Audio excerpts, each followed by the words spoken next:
continuous effort, not strength and intelligence, is the key to unlocking our potential. பியூட்டிஃபுல்ங்க.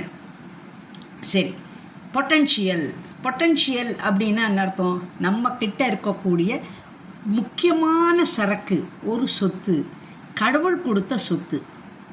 அப்போது அந்த சொத்தை வச்சுண்டு, அந்த ஒரு ஹிண்ட்டு, அந்த ஒரு சாமானை வச்சுண்டு கண்டினியூஸாக எஃபர்ட் போடும்போது அப்போ நமக்கு வெற்றி தான். சரி, அப்போது கண்டினியூஸ் எஃபர்ட்டுங்கிறது நிறைய பேர் என்ன சொல்கிறா, அந்த மாதிரி ரொம்ப ரெகுலராக பண்ணிட்டு இருக்கவாளுக்கெல்லாம் அதுதான் அவளுக்கு பலம், அவளோட புத்திசாலித்தனம்னு நினைக்கிறா. அது கிடையாது.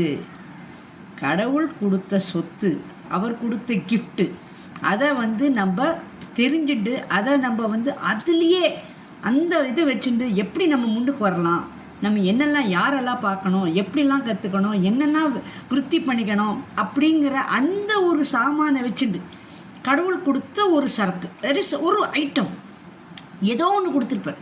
சமையல் கொடுத்துருப்பார், கோலம் போடுறத கொடுத்துருப்பார். சில பேருக்கு கோலம் அவ்வளோ அழகாக போடுவோம். அது இப்போ மார்கழி மாதம் பார்த்தேன்னா ஒவ்வொரு ஆண்கள்லாம் பார்த்தேன்னா ரொம்ப நல்லாயிருக்கும், ரொம்ப நல்லாயிருக்கும்.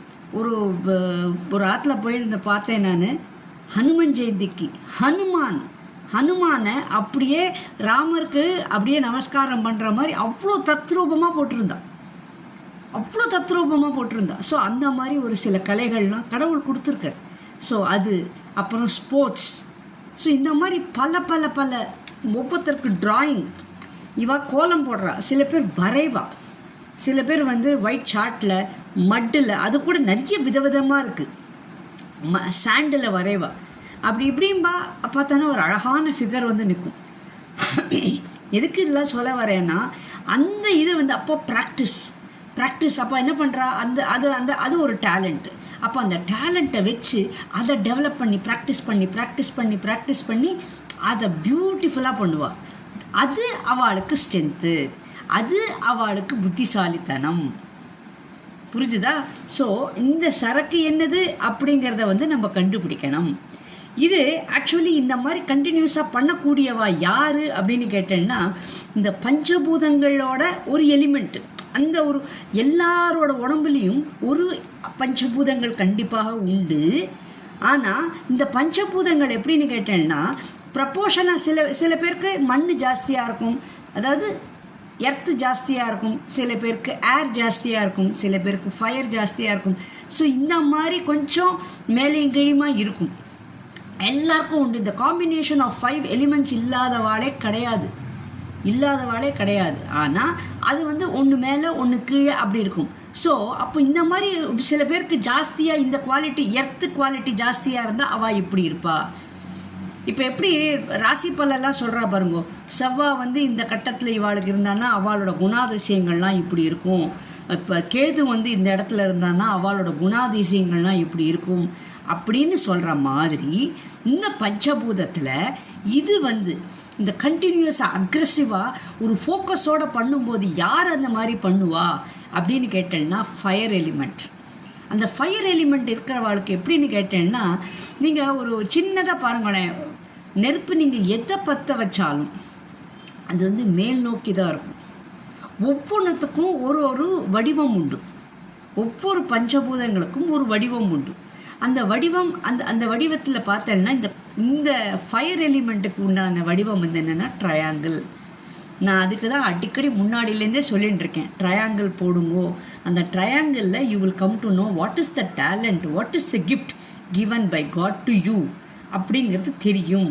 அப்போது அதை நீங்கள் ஃபோக்கஸ் பண்ணி அதை நீங்கள் விருத்தி பண்ணிக்கணும் அப்படின்னு அடிக்கடி சொல்லியிருக்கேன். அதுதான் இங்கேயும் நான் திருப்பி சொல்கிறேன், ஃபயர் எலிமெண்ட். அந்த ஃபயர் எலிமெண்ட் இருக்கும்போது தான் அந்த ஃபயர் அந்த உடம்புல எப்படியா நம்ம பண்ணிடணும், எப்படியா நம்ம முன்னுக்கு வந்துடணும், அந்த கின்னஸ் ரெக்கார்டில் நம்ம பேர் வரணும், இவாளை விட அந்த ரெக்கார்டை நான் பிரேக் பண்ணணும் அப்படிங்கிற அந்த வெறி, உள்ளுக்குள்ளே இருக்கக்கூடிய நெருப்பு. அந்த நெருப்பு என்ன பண்ணுன்னா நம்மளை அப்படியே பண்ணுன்னு நம்மளை உத்வேகம் பண்ணும். இது இந்த மாதிரி. ஸோ அதுக்கோசரம் மண் இருக்கிற வாழ்க்கை இது இருக்குமா இருக்காதா அது ஆர்கியூமெண்ட் இல்லை, இது இயற்கையாகவே இந்த மாதிரி குவாலிட்டி ஃபயர் எலிமெண்ட் இருக்கிறவாளுக்கு இந்த உண்டான குவாலிட்டி இது. ஸோ மற்றவாளுக்கெல்லாம் இருக்காதா, மற்றவாளுக்கு இருந்தால் தப்பா, அது ஆர்கியூமெண்ட் இல்லை. இது இயற்கையாகவே அவளுக்கு அந்த குணாதிசயங்கள் உண்டு. அவள் வந்து அப்போ அவள் என்ன பண்ணுவான்னா அதை கண்டினியூஸாக விக்ரஸாக அந்த ஒரு ஃபோக்கஸ்லேயே இருப்பாள். எப்படியாவது ஜெயிச்சிடணும், அவளை எப்படியாவது இது என்னால் முடியாதுன்னு சொல்லியிருக்கா, ஸோ நான் பண்ணியே காமிக்கணும், அப்படியே அவளை அந்த ஒரு வெறி இருக்கும் அவளுக்கு. இந்த ஃபயர் எலிமெண்ட்டுக்காரளுக்கு வந்து அந்த வெறி இருக்கும். ஸோ நான் இப்போ என்ன சொல்ல வரேன் அப்படின்னா, இது இயற்கையாக இருக்கக்கூடிய ஃபயர் எலிமெண்ட்டு குணாதிசயங்கள். நம்ம வேறு ஏதோ ஒரு எலிமெண்ட், ஒரு நீர் எலிமெண்ட்டு இல்லைன்னா எர்த் எலிமெண்ட்டு வச்சுப்போம். அப்போ அந்த பர்சன்டேஜ் வந்து கொஞ்சம் கம்மியாக இருக்குது, ஃபயர் எலிமெண்ட்டு கம்மியாக இருக்குது அப்படின்னா நம்ம அது சரி பண்ணிக்கலாம். எப்படி நம்ம சரி பண்ணிக்கலாம்? இதுக்கு தான் பியூட்டிஃபுல்லாக முத்ராஸ் கொடுத்துருக்கா. இந்த முத்ராஸை வச்சுட்டு நம்ம அது பண்ணும்போது அது ஆக்டிவேட் ஆகிடும். எது இப்போ ஒரு வேளை உங்களுக்கு இந்த fire element, if you think உங்களுக்கு ஃபயர் எலிமெண்ட் கம்மியாக இருக்குது, பர்சன்டேஜ் கம்மியாக இருக்குது அப்படின்னு உங்கள் உடம்புல தெரிஞ்சதுன்னா நீங்கள் என்ன பண்ணலாம், அதை வந்து ஆக்டிவேட் பண்ணி யூ கேன் பிரிங் இட் ஒரு மாதிரி ஈக்குவல் லெவல் கொண்டு வந்துட்டான்னு வச்சுக்கோங்க. அப்போ இதே குவாலிட்டி உங்களுக்கும் வரும். நல்லா தெரிஞ்சுக்கோங்க, எல்லாமே நம்ம பண்ணிக்கலாங்க. எப்படி எலக்ட்ரிசிட்டி இஸ் காமன், நல்லா புரிஞ்சுக்கோங்க, எலக்ட்ரிசிட்டி இஸ் காமன். ஆனால் ஒரு இதுக்கு வந்து ஓட்ஸ் மாறி இருக்கு இல்லையா? இப்போ கீசருக்கு வந்து இப்போ 3 பின் போடணும், டேப் ரெக்கார்டருக்கு வந்து 2 பின் போடணும், டார்ச்சுக்கு வந்து 2 பின் போடுறோம் அப்படின்னு நம்ம வந்து வித்தியாசப்படுறோம். ஸோ இப்போ 3 பின் போடணும் அப்படின்னா, இப்போ ஒரு வேளை அந்த சுவிட்ச் போர்டில் உங்களுக்கு 2 பின் தான் இருக்குது அப்படின்னா நம்ம என்ன பண்ணுறோம், மல்டிபிள் ப்ளக்கு போடுறோம், இல்லைன்னா அது 3 பின்னுக்கு உண்டான சாக்கெட் போடுறோம் இல்லையா? ஸோ அந்த மாதிரி நம்ம அதை இன்க்ரீஸ் பண்ணிக்கணும். இப்போ கீசருக்கு பார்த்தேன்னா அந்த ஒரு கைண்ட் ஆஃப் சுவிட்ச் போர்டு இருந்தால் தான் சரிப்பட்டு வரும். நார்மல் சுவிட்ச் போர்டு வந்து கம்பேட்டபிளாக இருக்காது. அப்படிங்கும்போது அதுக்குண்டான ஒயர் அந்த காம்பினேஷனில் பண்ணுறான். அதே மாதிரி தான் இந்த முத்ராஸ் நம்ம என்ன பண்ணுறோம், இதை வந்து நம்ம சுவாமி அழகாக கொடுத்துருக்காருங்க. நான் அடிக்கடி அதுதான் நான் சொல்கிறேன், கடவுள் என்ன அழகாக கொடுத்துருக்காரு தெரியுமா? நம்ம யூஸ் பண்ணாமல் தான் நம்ம வந்து திண்டாடின்னு இருக்கோம். அதுக்கு தான் நீங்கள் வாங்கோ, நான் சொல்லித்தரேன், நான் கற்றுக்கோங்கோ, கற்றுண்டா கண்டிப்பாக நான் யாம் பெற்ற இன்பம் பெருக இவ்வையகம். அதுதாங்க என்னோட ஆசையும் அதுதான். ஸோ கண்டிப்பாக அதை வந்து இத்தனை நாளாக எனக்கு தெரியல, ஃபர்கெட் அபவுட் தட். இப்போ தெரிஞ்சக்கப்புறம் நான் 4 பேருக்கு ஷேர் பண்ணணும், 4 பேரும் அதை அனுபவிக்கணும், 4 பேரும் அதை வந்து கடவுளோட பெருமை எப்படிங்க நம்ம கையிலேங்க. நான் இன்னொருத்தர் கையிலலாம் நான் தொடணுங்கிறது இல்லை, என் கையிலேயே ஐ கேன் மேக். இது வந்து இது ஜாஸ்தியாச்சா, ஓகே அது ஜாஸ்தி கம்மி பண்ணு, இது கம்மியாச்சா அதை ஜாஸ்தி பண்ணு. ஸோ எல்லாமே ஐ கேன் டூ. ஸோ அப்போது அப்படி இருக்கும்போது அது தெரிஞ்சுட்டு அவ்வளோ அழகாக இருக்கும். இப்போ கம்ப்யூட்டர் லாங்குவேஜ் தெரிஞ்சுட்டு நீங்கள் வேலை பண்ணும்போது எவ்வளோ ஈஸியாக இருக்கும். ஒன்றுமே தெரியாமல் கம்ப்யூட்டர் லாங்குவேஜ் நான் பண்ணுவேனே தத்தக்கா பதக்கா எங்கே இருக்குது, எஸ் எங்கே இருக்குது அப்படின்னு நம்ம தேடி 4 மணி நேரத்துக்கு ஒரு லெட்டர் அடிக்கிறதுக்கு 4 மணி நேரம் ஈக்குவலாக ஒரு லெட்டரை கொடுத்தா 5 நிமிஷத்தில் முடிச்சுட்டு ஈஸியாக.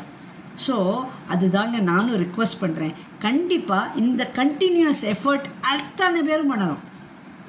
நமக்கு என்ன டேலண்ட் கொடுத்துருக்கார் அப்படிங்கிற விவரங்களையும் நமக்கு தெரிஞ்சுக்கலாம். தெரிஞ்சுட்டு அதை நம்ம மேலே போடலாங்க. சரி, இப்போ உங்களுக்கு என்ன வயசாகுதுங்கிறது முக்கியம் இல்லை, இனிமேவாது you can enjoy your life.